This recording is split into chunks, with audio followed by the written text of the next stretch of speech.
Hello student, मैं संजय चौहान, भूगोल का अध्यापक। आज हम क्लास 6 लेसन नंबर 2 ग्लोब अक्षांश अथवा देशांतर के पार्ट 3 लेकर आए हैं, जिसमें हम देशांतरों के बारे में पढ़ेंगे। इससे पहले जो वीडियो था उसके अंदर हमने बच्चों सर्वप्रथम हमने ग्लोब के बारे में जानकारी प्राप्त की, जिसमें हमने ग्लोब को कैसे बनाया जाता है, ग्लोब हमारे लिए किस प्रकार महत्वपूर्ण है और ग्लोब के ऊपर कौन कौन सी स्थिति को निर्धारण किया जाता है। फिर उसके बाद हमने विषुवत रेखा के बारे में पढ़ा। विषुवत रेखा के दो अन्य नाम क्या हैं, विषुवत रेखा की विशेषताएं क्या हैं और विषुवत रेखा की कारण अन्य अक्षांश रेखाओं का निर्माण कैसे होता है, उन सब के बारे में पढ़ा। उसके बाद हमने अक्षांश रेखाओं के बारे में पढ़ा, जो पूर्व से पश्चिम को आपस में जोड़ती हैं और एक कोणात्मक दूरी भी बनाती हैं। और हमने उसमें देखा कि कुल अक्षांशों की संख्या 181 है तथा अक्षांश रेखाओं की संख्या 179 बताई गई है। और इसमें हमने देखा कि उत्तरी ध्रुव गोलार्ध के अंदर 90 अक्षांश होते हैं और दक्षिणी गोलार्ध के अंदर भी 90 अक्षांश पाई गई है। अर्थात दोनों गोलार्धों के अंदर अक्षांशों की संख्या 90 समान होती है, लेकिन भूमध्य रेखा सहित 181 अक्षांश रेखाएं बनती हैं। और अक्षांश रेखाओं को हम डिग्री, मिनट और सेकंड के अंदर पढ़ सकते हैं। तो इस तरह हमने बच्चों अक्षांश रेखाओं के बारे में पढ़ा। आज हम पढ़ेंगे देशांतर के बारे में। तो बच्चों हम पहले देशांतर की हम परिभाषा लेते हैं कि देशांतर होते क्या है। तो देशांतर की परिभाषा को अपन देखते हैं। देशांतर भूतल के किसी बिंदु के गुजरने वाली मध्याह्न रेखा तथा प्रधान मध्याह्न रेखा के मध्य की कोणीय दूरी को बिंदु को देशांतर कहते हैं। तो एक वापस बच्चों, भूतल के किसी बिंदु के गुजरने वाली मध्याह्न रेखा मतलब पृथ्वी के किसी भी भाग से गुजरने वाली, जैसे ये हमारा ग्लोब है, ये हमारा ग्लोब है, इसके अंदर से जो अपन के ये बिंदु है और इस बिंदु से गुजरने वाली मध्याह्न मतलब बीचों बीच से गुजरने वाली रेखा कोणीय दूरी पर बिंदु को दर्शाती है। और इसमें कोणीय दूरी पर अपने अलग अलग बिंदु को दर्शाती है। वही मध्याह्न रेखा क्या कहलाती है बच्चों? देशांतर रेखा कहलाती है। क्या कहलाती है बच्चों? देशांतर रेखा कहलाती है। अब बच्चों यदि अपन कहते हैं इस देशांतर रेखा का नामकरण कब हुआ और इसका नामकरण ग्रीविच रेखा या देशांतर रेखा क्यों रखा गया और किस स्थान से ये रेखा गुजरती है, उसके बारे में पढ़ते हैं। तो यदि बच्चों हम इसके सेकंड बिंदु को देखते हैं तो देशांतर रेखा का जो नामकरण है वो 1884 ईस्वी में हुआ। कब हुआ बच्चों? 1884 ईस्वी के अंदर हुआ। अंतरराष्ट्रीय गोष्ठी के अनुसार संसार के लगभग सभी देशों द्वारा लंदन के समीप स्थित कौन सी वेधशाला? ग्रीनविच रॉयल प्रेक्षणशाला से होकर गुजरने वाली मध्याह्न रेखा को उन्होंने प्रधान मध्याह्न रेखा माना है। तो बच्चों 1884 के अंदर देशांतर मध्याह्न रेखा का नामकरण हुआ। कौन से देश के अंदर हुआ बच्चों? लंदन के अंदर हुआ। कहां पर? लंदन कहो, ब्रिटेन कहो, इन कोई भी देश का नाम एक ही है। इसका लंदन और ब्रिटेन एक ही देश है, लेकिन नाम इसको क्या कहते हैं बच्चों? अलग अलग नाम से जानते हैं। और लंदन के अंदर कौन सी वेधशाला थी? ग्रीनविच रॉयल प्रेक्षणशाला। वहां से ये रेखा गुजरती है और रेखा गुजरने के कारण इसका नामकरण क्या रख दिया गया? मध्याह्न प्रधान रेखा या ग्रीनविच रेखा। यदि हम अगले बिंदु की बात करें, मध्याह्न प्रधान मध्याह्न रेखा देशांतर का मान 0 डिग्री देशांतर होता है। याद रखना बच्चों, इस रेखा का मान कितने डिग्री होता है? 0 डिग्री देशांतर होता है। हमेशा याद रखना बच्चों, प्रधान मध्याह्न देशांतर रेखा का मान 0 डिग्री होता है। यदि अगले बिंदु की बात करें, देशांतर रेखा प्रधान मध्याह्न रेखा से 179 डिग्री पूर्व और 179 डिग्री पश्चिम में होती है। देखो बच्चों, इस मध्याह्न रेखा से 179 डिग्री रेखाएं कहाँ होती हैं? पश्चिम में। और 179 कहाँ होती हैं? पूर्व में। देखो बच्चों, इसमें कैसे होता है वो मैं आपको बता देता हूँ। देखो, सबसे पहले अपन को याद रखना है, एक 0 डिग्री देशांतर होती है। कितनी डिग्री होती है बच्चों? 0 डिग्री देशांतर। और उसके बाद में अपन देखते हैं तो इसमें एक क्या होती है? पृथ्वी की परिधि देशांतर। पृथ्वी की परिधि क्या होती है? पृथ्वी की परिधि। अब देखो दो रेखाएं पार हो गई, एक 0 डिग्री देशांतर हो गई बच्चों, और एक हो गई पृथ्वी की ये जो परिधि है ना वो हो गई। अब परिधि के बाद में जो रेखाएं बची हैं वो बची है लगभग आपके 358। टोटल कितनी थी 360 माइनस 2, तो पीछे कितने बचेगी 358। अब 358 के अंदर अपन दो भाग बांटने हैं, पश्चिम और पूर्व, तो 2 कर देते हैं, तो 1 बार जाता है, 7 बार जाता है, 9 बार जाता है, तो कितने बच्चे बच्चों 179। कितने बच्चे बच्चों 179। तो 179 पश्चिम में है, 179 पूर्व में। एक बार मैं फिर से आपको मैं बता देता हूं ये कैसे हुई आपको। सबसे पहले एक रेखा बनी वो है 0 डिग्री देशांतर। क्या हुई बच्चों 0 डिग्री देशांतर। फिर बाद में एक रेखा बनी परिधि, पृथ्वी की परिधि। ये जो रेखा है ना ये बच्चों ये हो जाती पृथ्वी की परिधि, और ये हो गई अपन के 0 डिग्री देशांतर। अब इन दोनों को मिला जाए कितनी रेखा हुई बच्चों 2 रेखा। अब टोटल पृथ्वी के ऊपर देशांतर की संख्या कितनी है बच्चों 360। यदि हम 360 में से 2 माइनस करते हैं कितने बचते हैं बच्चों 358। कितने बचते हैं 358 देशांतर रेखाएं।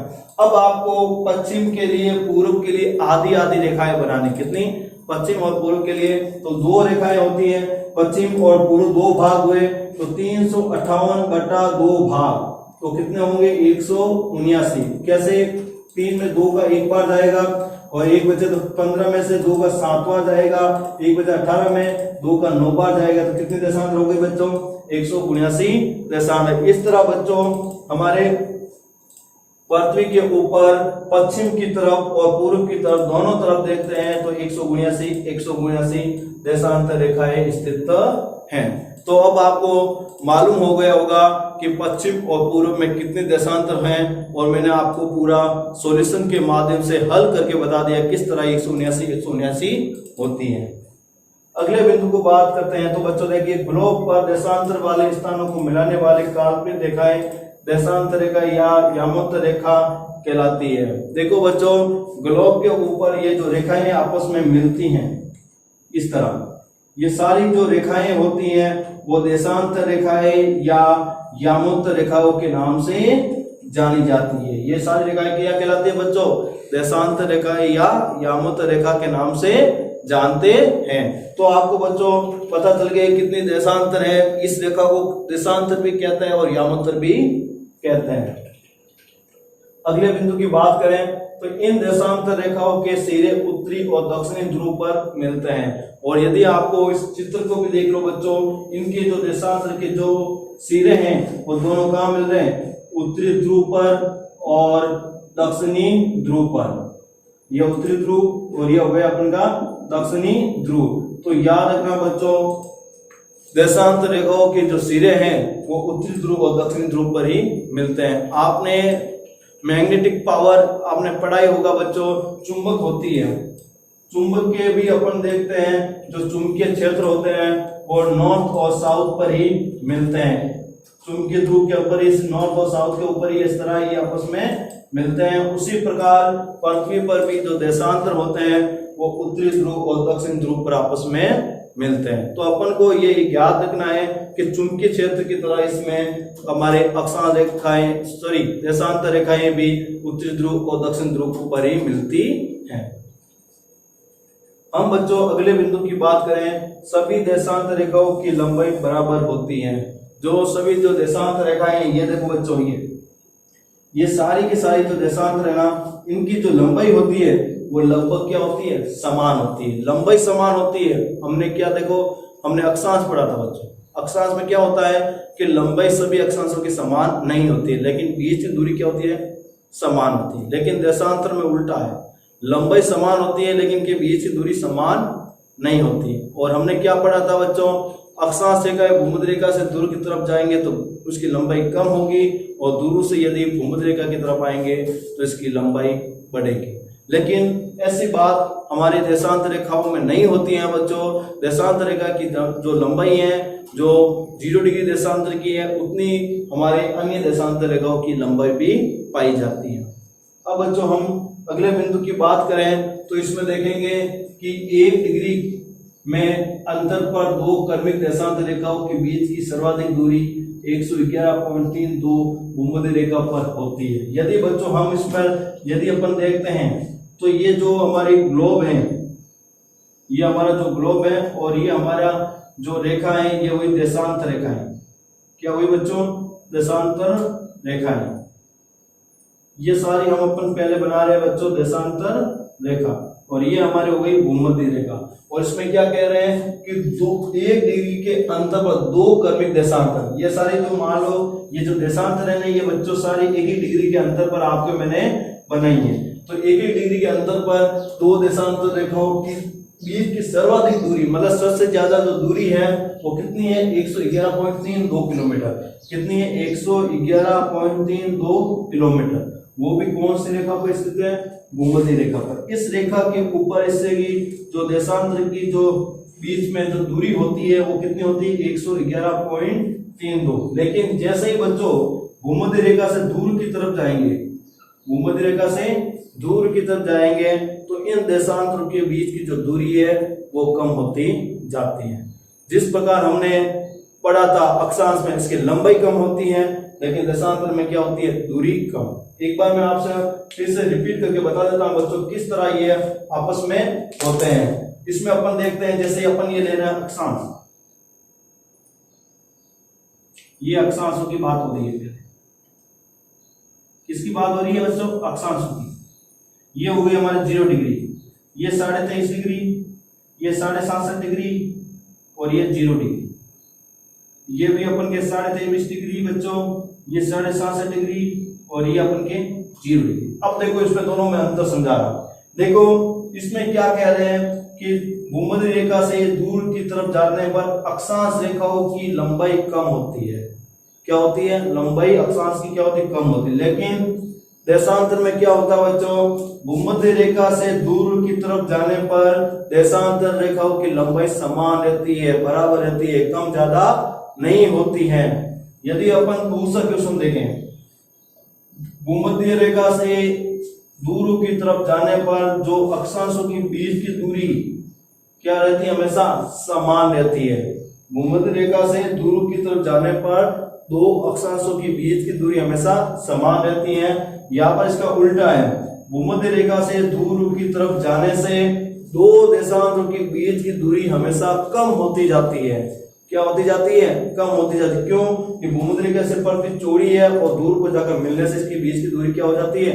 कम हो जाती है। अब जो आपको मालूम हो गया होगा कि कहाँ दूरी अधिक होती है, कहाँ दूरी कम होगी। और अक्षांश और देशांतर से संबंधित यदि दूरी से संबंधित या रेखाओं की लंबाई से संबंधित यदि क्वेश्चन आता है तो आप आसानी से सॉल्व कर सकते हो। अब अगले बिंदु की बात करें बच्चों, देशांतर रेखाएं भूमध्य रेखा से दूर की और इनके बीच की दूरी क्रमशः कम होती है। ये हमने पहले ही पढ़ लिया है। भूमध्य रेखा से दूर की तरफ जाएंगे, देशांतर रेखाओं के बीच की दूरी क्रमशः क्या होती जाएगी? कम होती जाएगी। और ये धीरे धीरे कम होती और इतनी कम हो जाती है और दूर पर जाकर अपने एक ही बिंदु पर जाकर मिल जाती है। अगले बिंदु की बात करें, ग्लोब पर 360 देशांतर होती है। ग्लोब के ऊपर कितने देशांतर होते हैं? कुल 360 और अक्षांश 181। देशांतर 360, अक्षांश 181 ग्लोब या पृथ्वी पर पाई जाती है। यदि अगले बिंदु की बात करें, दो देशांतरों के बीच 4 मिनट का अंतर होता है। दो देशांतरों के बीच में कितने मिनट का अंतर होता है? 4 मिनट का अंतर होता है। और आपको बच्चों देशांतर को हम डिग्री, मिनट और सेकंड में पढ़ सकते हैं। जिस प्रकार हमने अक्षांश को पढ़ा था, अक्षांश को हम किस में पढ़ सकते थे बच्चों? डिग्री में पढ़ सकते थे, मिनट में पढ़ सकते थे और सेकंड में पढ़ सकते थे। लेकिन उसी तरह हम देशांतरों को भी डिग्री, मिनट और अपन सेकंड में पढ़ सकते हैं। और उसमें डिग्री का चिन्ह लगता है और मिनट के लिए 1 कोमा लगती है और सेकंड के लिए 2 कोमा का प्रयोग किया जाता है। दो देशांतरों के बीच में कितने मिनट का अंतर होता है बच्चों? 4 मिनट का अंतर होता है। अगले पॉइंट को देखते हैं, पृथ्वी को गोलाकार आकृति के कारण पृथ्वी को 360 डिग्री घूमने में लगभग 24 घंटे का समय लगता है। देखो पृथ्वी की आकृति कैसी है? गोलाकार। और अपने अक्ष पर घूर्णन करते हुए 360 डिग्री घूमने में कितना समय लगती है? 24 घंटे। यदि आपको निकालने के लिए कह दिया कि जाए कि 360 डिग्री से 24 घंटे कैसे होते हैं, वो देखिए। आपको मैं बता देता हूं बच्चों किस तरह ये निकलता है। आपको मालूम ही है, सीधा सा मैं आपको 360 डिग्री या लिख देता हूं, ठीक है। 360 डिग्री है हमारे देशांतरों का मान। कितना है बच्चों? 360 डिग्री। और एक देशांतर में कितने मिनट का होता है? 4 मिनट। कितने होता है? 4 मिनट। हमने ये पढ़ा था दो देशांतर के बीच में कितने मिनट का होता है? 4 मिनट का। और टोटल देशांतर कितने होते हैं? 360। तो अपन 360/4, 360/4। अब 360 के 9 चौक 36, ठीक है, 9 चौक 36। और पीछे कितना बचा है? 0। ये हो गए अपन के कितने? 90 डिग्री। कितने हुए? 90 डिग्री। और आपको मालूम ही है एक घंटे में के अंदर कितने डिग्री घूमती है? 15 डिग्री। 15 चौका 60, तो 9 चौक 36। मतलब आपको मैं वापस अच्छी तरह से रिपीट करके बता रहा हूं बच्चों, 360 डिग्री बराबर 24 घंटे।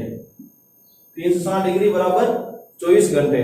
तो आप देखिए 24 घंटे के अंदर देखो पहली बार कितने में जा रहा है? देखो 6 से जा सकता है, 4 और 6 60/4।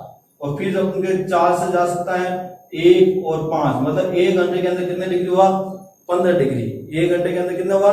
15 डिग्री। तो 15 डिग्री बटा 15 डिग्री 1 घंटे में होते हैं। तो आप बताइए 1 घंटे मिनट कितना होता है? 60 होता है। कितना होता है? 60/15। 15 चौका 60, 15 चौका 60। तो इस तरह क्या हो गए कि अपन की जो पड़ती है वो 60 डिग्री, 360 डिग्री घूमने में कितना समय लेती है?